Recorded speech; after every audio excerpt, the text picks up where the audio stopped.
Merci Madame la Présidente.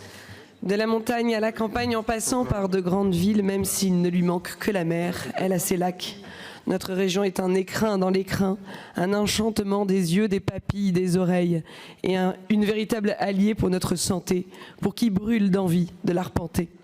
Je serais une fort mauvaise élue locale si je n'avais pas une mention spéciale pour le département le plus beau du monde, la Loire et sa vallée du Gier, sa plaine du Forêt, sa capitale mondiale du ballon rond, son parc du Pilat et j'en passe.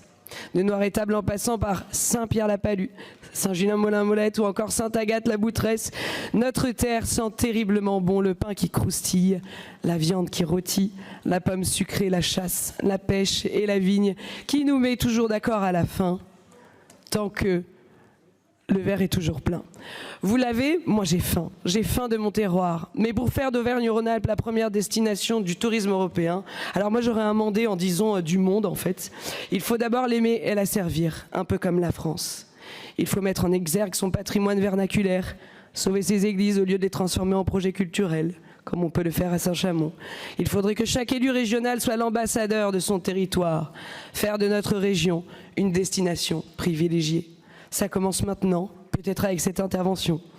Et même si vous trouvez cela très suranné, la région aurait-elle été cette région sans cette promesse de fille aînée de l'Église qui, par ricochet, a donné tant de grands saints à la France, comme le curé d'Ars dans l'Ain, Pauline Jaricot dans le Rhône, et j'en passe.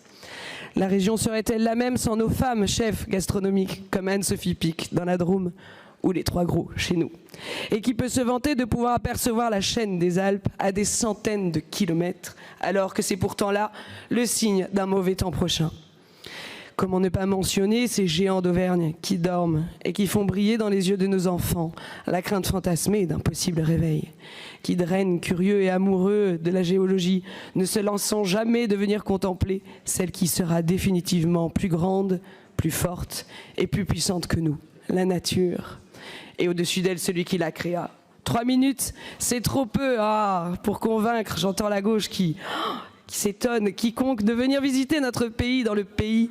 Mais si à la fin de cette intervention, d'aucuns recherche pour l'année prochaine un gîte dans l'Ardèche, pour l'année suivante, cette année c'est complet, alors c'est mon territoire d'adoption qui me transcende et vous avec.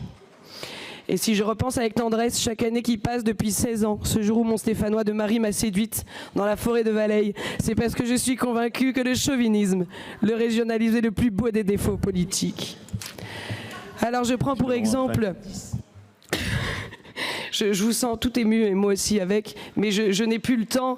Alors attention mes amis, attention à ne pas gâcher notre région, attention à ne pas la défigurer avec vos éoliennes, vos rames de train LGBT. Merci, couleur Madame bleue. Surplis. Dommage parce que la fin m'intéressait, et beaucoup, notamment contre les éoliennes, vous le savez.